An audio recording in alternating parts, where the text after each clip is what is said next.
Hello everyone. So welcome to the next lecture of electrostatics. हमारा chapter चल रहा था इलेक्ट्रोस्टैटिक और इसमें हमने लास्ट लेक्चर में देखा था कि कैपेसिटर क्या होता है और कैपेसिटेंस क्या होता है, राइट।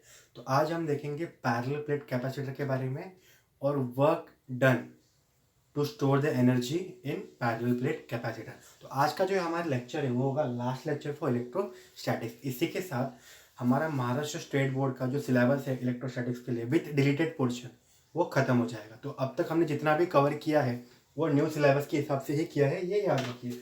जो डिलीटेड पोर्शन है कुछ कुछ पॉइंट्स जैसे इक्विपोटेंशियल पॉइंट्स, उसके बाद कंडक्टर सेमीकंडक्टर्स के प्रॉपर्टीज़, राइट, वो सब हमने क्या किया है, डिलीट किया। और एक वैन डी ग्राफ जनरेटर करके लास्ट टॉपिक है वो भी हमने क्या किया है, निगलेक्ट किया है। बिकॉज हम सिर्फ और सिर्फ इस साल के लिए फोकस कर रहे हैं ताकि आपका जो ये साल है 2021-22 उसमें जो सिलेबस आने वाला है उसी के ऊपर ये वीडियो लेक्चर्स रिकॉर्ड हो रहे हैं। तो आज का ये हमारा लास्ट टॉपिक होगा और ये बहुत इजी टॉपिक है, इतना हार्ड टॉपिक भी है नहीं।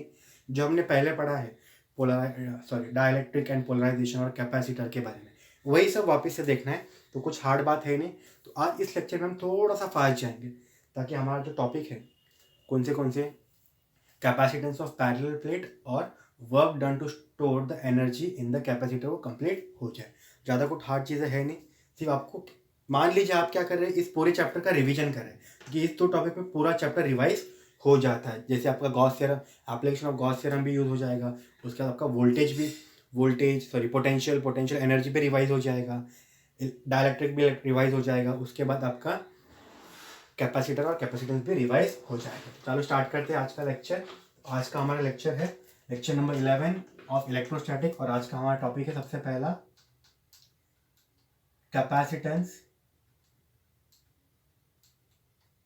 Of capacitor. इसमें हमें दो तरह के डायलैक्ट्रिक देखने, कितने तरह के डायलैक्ट्रिक देखने, दो तरह के डायलैक्ट्रिक। सबसे पहले देखना हमें विदाउट डायलैक्ट्रिक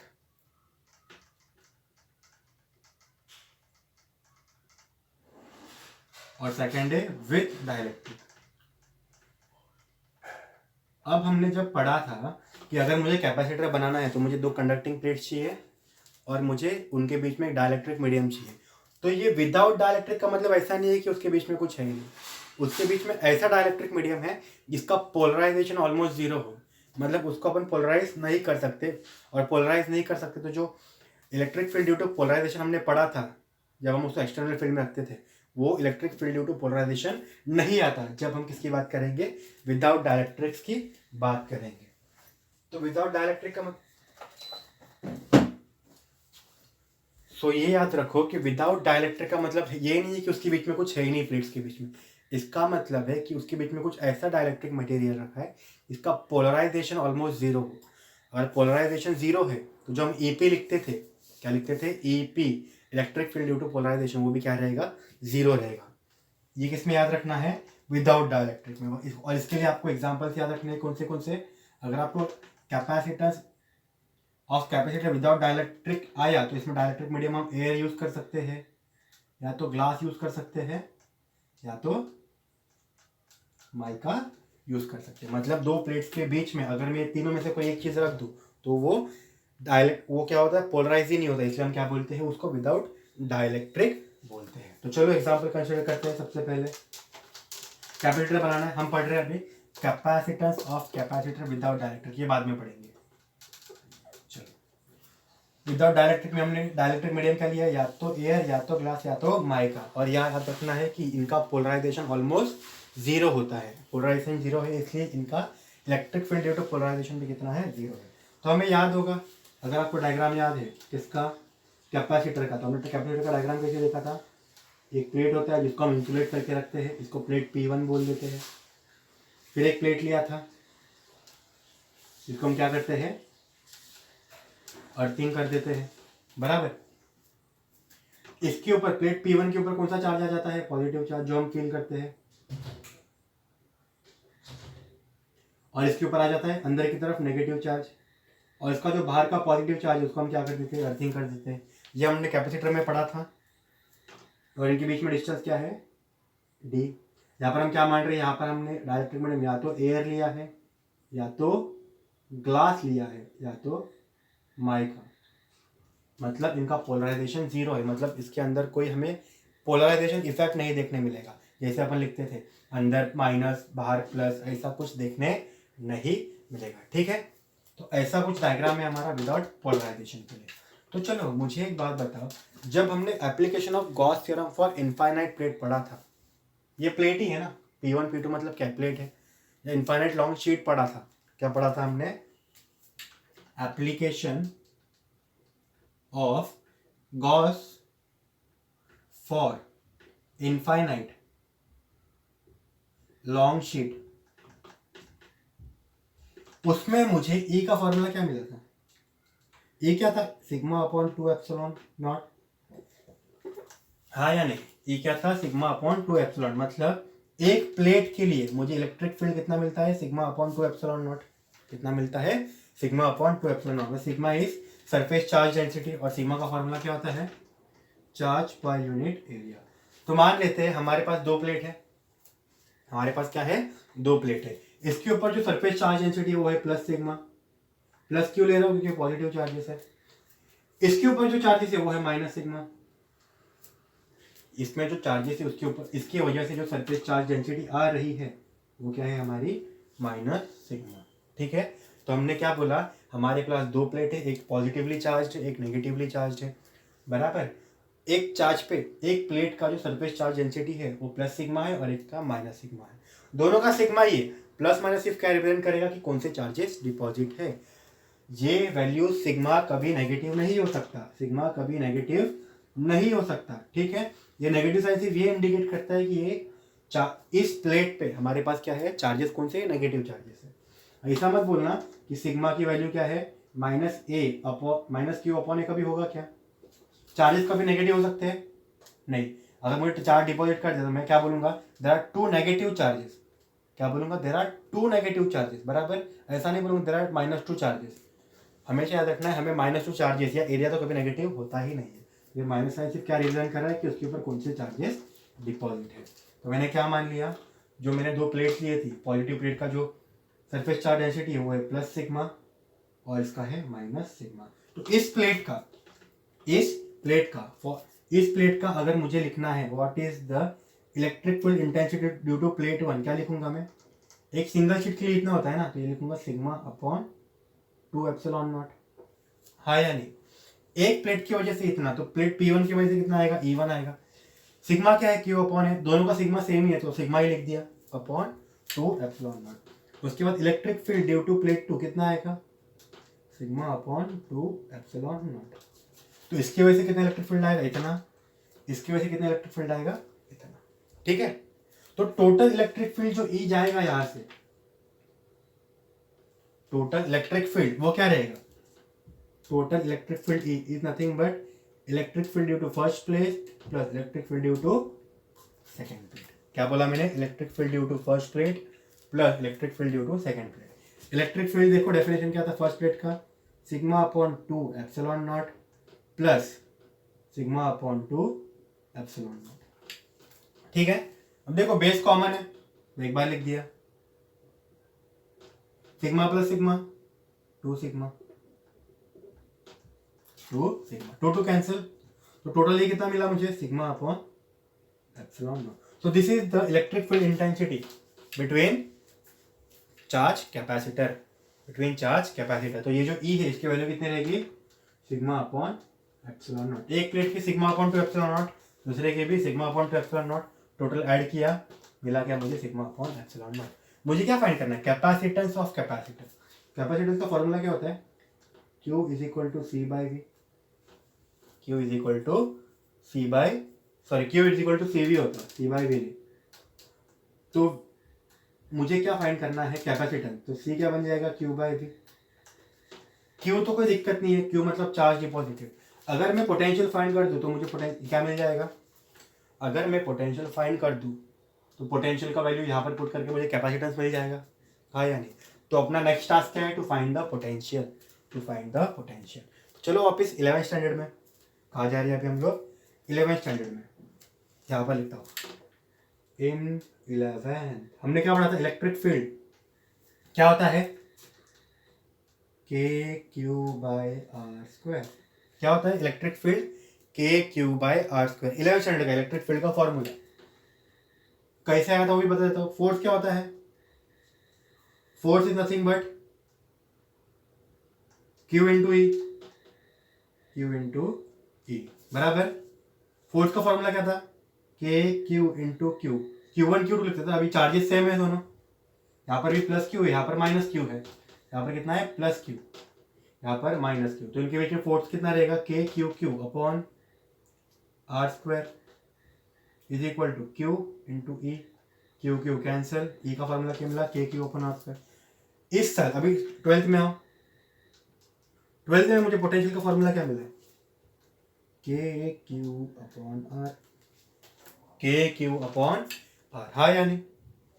तो चलो यहाँ पर इसको मैं ऐसे लिख सकता हूँ क्या, K Q upon R into R, K Q upon R into R लिख सकता हूँ। तो ये क्या बन जाएगा देखो, के क्यू अपॉन आर क्या है, वी है, तो यहाँ पर मैं कह सकता हूँ A is equal to V by R, A is equal to V by R. तो वी क्या बन जाएगा, वी बन जाएगा मेरा V is equal to E into R. अब आर क्या होता है, डिस्टेंस बिटवीन द चार्जेस। जब हमने फोर्स कूलम्ब लॉ की बात की थी तो ये प्लस था ये माइनस था, आर क्या होता है, डिस्टेंस बिटवीन द चार्जेस। यहाँ पर डिस्टेंस कितना है, distance between the positive and negative D है, ये किससे रिप्लेस हो जाएगा, डी से। तो ये एक रिलेशन याद रखो, V is equal to A into D, that is potential is equal to electric field into distance between the charges. कैसे आया सबको क्लियर है, आपके बुक में डायरेक्टली ये दिया है, मैंने आपको बताया कैसे आया। तो अभी मुझे पता है V का फॉर्मूला क्या है, ए इंटू डी, वही पुट करूंगा मैं यहाँ पर, वही मैं यहाँ पर क्या करूंगा, पुट करूंगा। तो क्या बन जाएगा देखो, V is equal to E into D, A का फॉर्मूला मिल गया मुझे, क्या है sigma upon epsilon into D. V मिल गया, सी में पुट कर दो, सी क्या बन जाएगा, क्यू बाय वी, पुट कर दो क्यू बाय वी का value sigma into D upon epsilon naught. Sigma का फॉर्मूला क्या होता है, कहा गया सिग्मा, सिग्मा का फॉर्मूला क्या है, surface charge density, Q upon A, put कर दो। यहाँ पर क्या पुट करूंगा, Q upon A, Q upon ये एप्सिलॉन ऊपर चले गया तो इधर एप्सिलॉन लिख देता हूँ,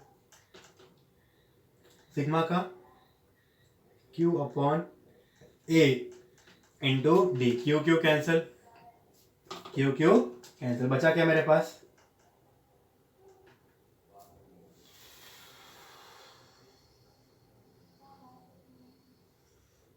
तो गड़बड़ हुआ है, C is equal to Q upon V, V का मिला sigma upon epsilon into D, तो वी लिख दिया मैंने, C is equal to Q by V, V का लिख दिया sigma into D upon epsilon, sigma epsilon ऊपर चले गया, बराबर है। तो ये क्या हो जाएगा, ये भी एक आ चले जाएगा ऊपर, तो ये क्या बन जाएगा, epsilon A upon D, A naught epsilon, sorry epsilon naught A into D, क्या बन जाएगा ये, epsilon naught A into D.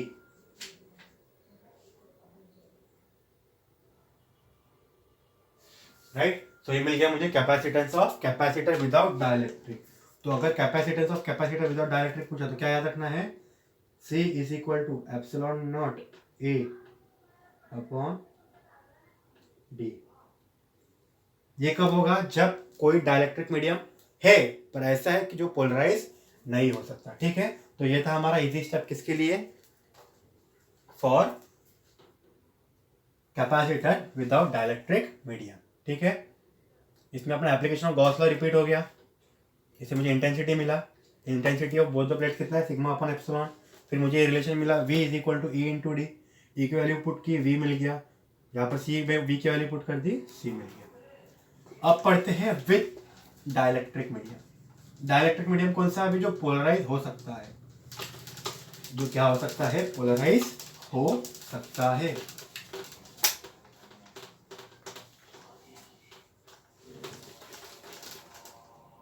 ना विथ पढ़ेंगे, चलो वापस से क्या पढ़ना है, कैपेसिटर के बारे में पढ़ना है। तो यहाँ पर दो प्लेट ले ली मैंने, एक प्लेट दो प्लेट, इसको कर दिया मैंने आइसोलेट या इंसुलेट, इसको कर दिया मैंने अर्थिंग। यहाँ पर आएंगे मेरे पॉजिटिव चार्ज, यहाँ पर आएंगे मेरे नेगेटिव चार्ज। राइट। अब इसके मुझे बीच में मुझे क्या रखना है, डाइलेक्ट, यहाँ पर डिस्टेंस है डी, अब इसके बीच में मुझे रखना है डाई इलेक्ट्रिक मीडियम।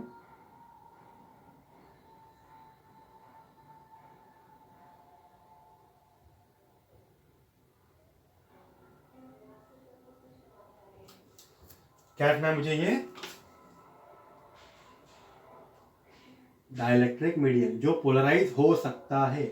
अब पोलराइजेशन में वापस याद रखो, जब भी हम एक्सटर्नल फील्ड अप्लाई करते हैं, अब एक्सटर्नल फील्ड किसकी वजह से रहेगा, ये कैपेसिटर की वजह से, इस तरफ पॉजिटिव से नेगेटिव, ये हो गया मेरा एक्सटर्नल इलेक्ट्रिक फील्ड। ठीक है, क्या हो गया ये मेरा एक्सटर्नल इलेक्ट्रिक फील्ड। तो एक्सटर्नल इलेक्ट्रिक फील्ड का हमने अभी क्या देखा था, फॉर्मूला देखा था, इसकी वजह से कितना आएगा, E1, प्लेट है ना, तो E1 इज इक्वल टू क्या था, sigma upon 2 epsilon not. E2 क्या था, सिग्मा अपॉन 2 एप्सिलॉन नॉट। इस पे चार्ज, इसका चार्ज डेंसिटी है सिग्मा, इसका है माइनस सिग्मा। ठीक है, जो पहले देखा था वही कह, तो E क्या मिल गया था मुझे, E1 plus E2 which is equal to sigma upon epsilon naught. मतलब ये जो फॉर्मूला है E, इसका फॉर्मूला कितना मिला है मुझे, sigma upon epsilon not. External electric field का फॉर्मूला मिला है मुझे, क्या मिला है मुझे, एक्सटर्नल इलेक्ट्रिक फील्ड का। अब देखो ये कैपेसिटर के प्लेट की वजह से ये जो डाइलेक्ट्रिक मीडियम है, इसके अंदर जो अपने मॉलिक्यूल्स होंगे वो पोलराइज होंगे, हाँ या नहीं, वो क्या होंगे, पोलराइज होंगे। तो हमने देखा है पॉजिटिव प्लेट के पास जो डाइलेक्ट्रिक मीडियम होता है वो क्या हो जाता है, नेगेटिवली चार्ज।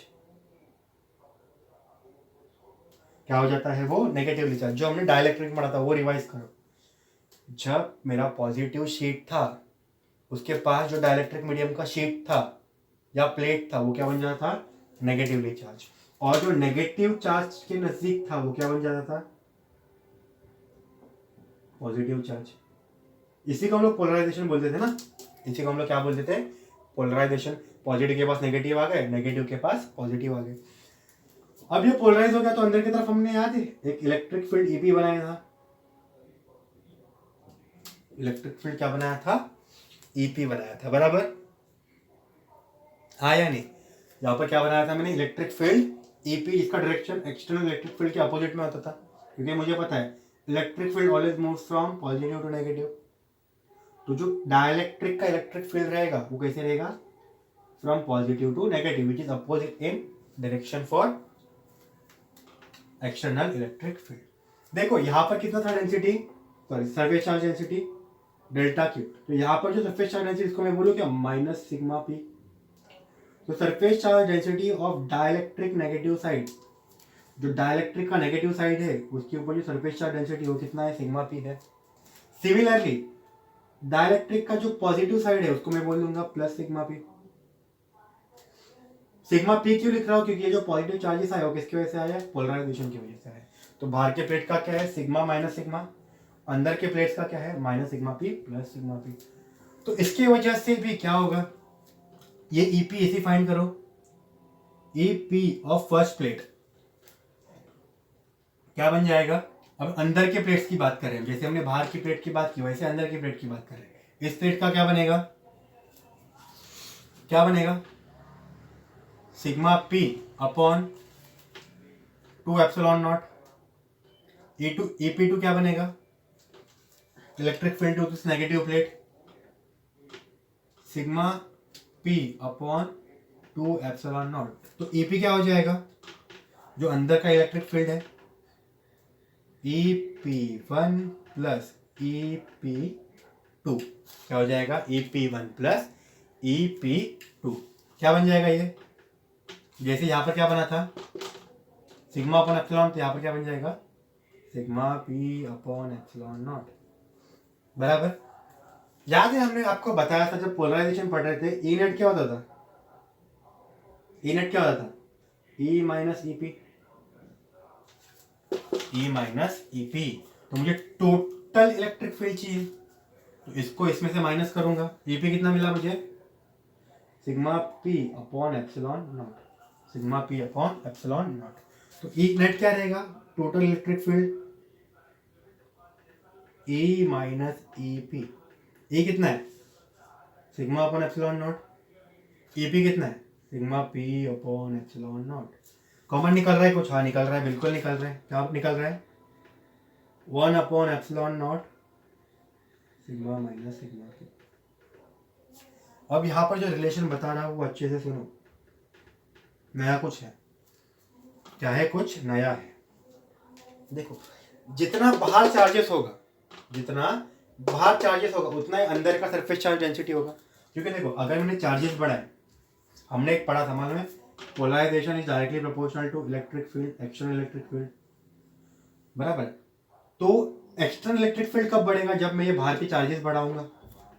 क्या बढ़ाऊंगा? बाहर के चार्जेस बढ़ाऊंगा। बाहर के चार्जेस बढ़ाए मतलब सिग्मा भी बढ़ा दिया, सरफेस चार्ज डेंसिटी। क्या बढ़ा दिया मैंने? सरफेस चार्ज डेंसिटी बढ़ाया। सिग्मा क्या होता है? Q/A। अगर मैं चार्जेस बढ़ा रहा हूं तो सरफेस चार्ज डेंसिटी बढ़ेगा। सरफेस चार्ज डेंसिटी बढ़ेगा तो इलेक्ट्रिक फील्ड बढ़ेगा। क्या बढ़ेगा? इलेक्ट्रिक फील्ड बढ़ेगा, बराबर। इलेक्ट्रिक फील्ड बढ़ा तो पोलराइजेशन भी बढ़ेगा। रिलेशन समझो, सरफेस चार्ज डेंसिटी का फॉर्मूला क्या है? Q/A। अगर मैं बाहर चार्जेस बढ़ा रहा हूं, ऐड कर रहा हूं, तो सरफेस चार्ज डेंसिटी बढ़ेगा क्योंकि क्यू बढ़ रहा है। क्यू बढ़ रहा है, सिग्मा बढ़ रहा है, तो क्या बढ़ेगा? इलेक्ट्रिक फील्ड इंटेंसिटी बढ़ेगी। इलेक्ट्रिक फील्ड इंटेंसिटी बढ़ेगा तो पोलराइजेशन भी बढ़ेगा। मतलब इस सिग्मा पे डिपेंड करेगा कि ये सिग्मा पी की वैल्यू क्या होने वाली है। हाँ या नहीं? इस सिग्मा पे डिपेंड करेगा कि सिग्मा पी की वैल्यू क्या होने वाली है। तो यहाँ पर देखो, मैं एक टेबल बना रहा हूँ, अच्छे से समझो। जो टेबल बना रहा हूँ वो अच्छे से समझो। यहाँ पर सिग्मा ले रहा हूँ, यहाँ पर सिग्मा पी ले रहा हूँ, और यहाँ पर सिग्मा माइनस सिग्मा पी ले रहा हूँ। अगर मैंने इसको 10 रखा, जिसको बाहर के चार्जेस 10 है, कितने हैं बाहर के चार्जेस? 10 है। मतलब एक यूनिट एरिया में, 1 मीटर स्क्वायर में कितने चार्जेस है मेरे पास? अभी 10 चार्जेस है। बिकॉज ऑफ दिस 10 चार्जेस, मान लो यहाँ पर एक चार्ज आया अंदर की तरफ। अंदर की तरफ कितना चार्ज आया? 1 मीटर स्क्वायर में एक चार्ज आया। सिग्मा माइनस सिग्मा पी कितना हो गया? 9। मान लो मैं सरफेस चार्ज डेंसिटी बढ़ा रहा हूँ बाहर का, 10 से कर दिया मैंने 20। 10 की वजह से एक आ रहा था, 20 की वजह से कितना आएगा? 2। अगर तो इसका माइनस कितना हो जाएगा? 18। अगर इसको मैंने 30 कर दिया, ये हो जाएगा 3, हो जाएगा 27। मतलब देखो यहाँ पर, अगर मैं सरफेस चार्ज डेंसिटी बाहर का बढ़ा रहा हूँ, क्या बढ़ा रहा हूँ? बाहर का सरफेस चार्ज डेंसिटी बढ़ा रहा हूँ, तो सिग्मा माइनस सिग्मा पी भी क्या हो रहा है? बढ़ रहा है। अगर मैं बाहर का सरफेस चार्ज डेंसिटी बढ़ा रहा हूँ, तो सिग्मा माइनस सिग्मा पी भी क्या हो रहा है? बढ़ रहा है। हाँ या नहीं? तो यहाँ पर मैं एक रिलेशन लिखूंगा, sigma is proportional to sigma minus sigma P. Sigma is proportional to sigma minus sigma P.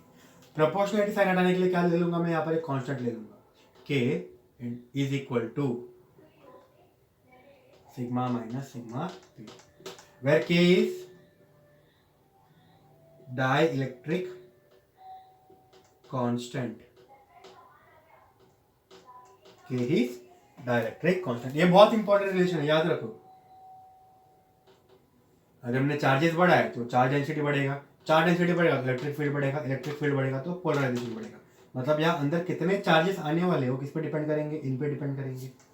जितने चार्जेस ज़्यादा बाहर होंगे उतने ज़्यादा अंदर इलेक्ट्रिक फील्ड या चार्जेस इंड्यूस होंगे। ठीक है, तो ये रिलेशन याद रखो एग्जाम्पल के साथ। तो क्या मैं यहाँ पर सिग्मा माइनस सिग्मा पे इज इक्वल टू के इंटू एप्सिलॉन लिख सकता हूँ, के इंटू सिग्मा लिख सकता हूँ। पुट कर दो, यहाँ पर ई नेट क्या बन जाएगा? 1/ε0 इंटू के सिग्मा। सिग्मा का फॉर्मूला Q/A, पुट कर दो, क्या हो जाएगा? ये Q/A इंटू के इंटू ε0, बराबर ना। के की जगह सिग्मा की जगह क्या पुट किया? Q/A। के अपनी जगह पे, ε0 पे डिनोमिनेटर में। अब हमने पढ़ा था V is equal to A into D. क्या पढ़ा था हमने? Potential is equal to distance into electric field intensity. तो क्या लिखूंगा मैं यहाँ पर? V is equal to E into D. E कितना मिला मुझे? कितना? ई नेट लिख दो यहाँ पर, तो कंफ्यूज हो जाओगे। V इज इक्वल टू क्या बन जाएगा? ई नेट कितना है? Q K upon A into ε0। सी का फॉर्मूला क्या था? Q/V। V का फॉर्मूला क्या मिला? ये वाला, पुट कर दो, Q upon Q K upon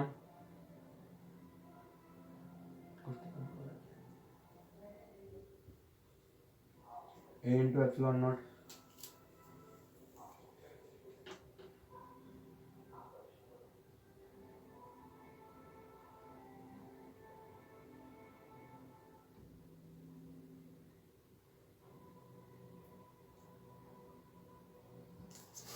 एक मिनट यहाँ पर ध्यान दो जरा, कुछ तो गड़बड़ है। 1 upon epsilon naught into K into A Q by ए, ये बन जाएगा Q K upon A epsilon not, बराबर।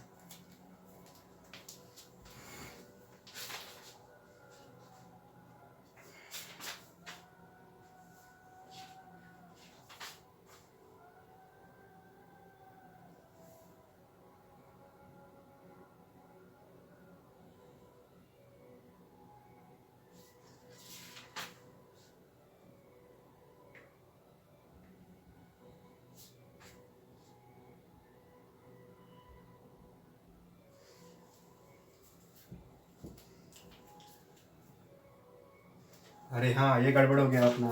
क्या गड़बड़ हो गया बताओ?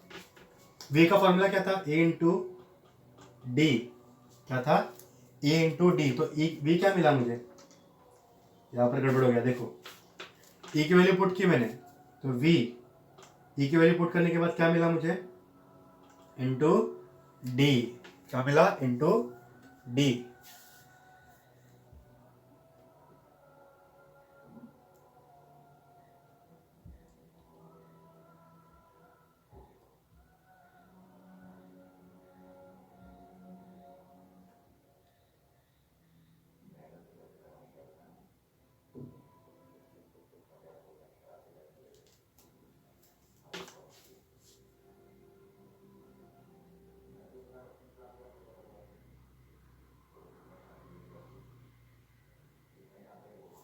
तो करके देखते हैं एक बार वापस से। c is equal to Q by A, Q by V. तो v बन जाएगा q upon Q K upon A epsilon naught into D. क्या आना चाहिए? K A epsilon naught, Q Q cancel. क्या गड़बड़ हो रहा है?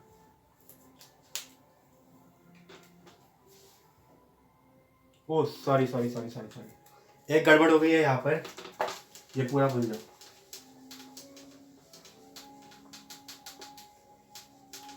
यहाँ पर जो हम कांस्टेंट ले रहे हैं वो 1/k लेना है, k नहीं लेना है। यहाँ पर जो कांस्टेंट लेना है वो रेसिप्रोकल ऑफ डाइलेक्ट्रिक कांस्टेंट लेना है। क्या लेना है? Reciprocal of dielectric constant, that is 1/k। Sorry इसके लिए। तो जो हम लोग कांस्टेंट लेंगे, क्या लेंगे? कांस्टेंट लेंगे, उसको क्या याद रखना है? It should be reciprocal of 1/k। It should be reciprocal of 1/k। तो यहाँ पर मैं सिग्मा मैंने सिग्मा पी की जगह क्या पुट करूंगा? सिग्मा बाय के पुट करूंगा। तो यहाँ पर ये बन जाएगा sigma sorry E net is equal to 1 upon epsilon naught into sigma by K, पर के इज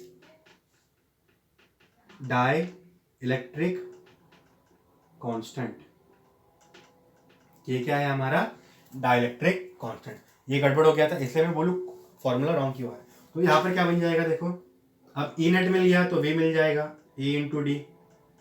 ई की value 1 upon epsilon naught into sigma into K into D, बराबर।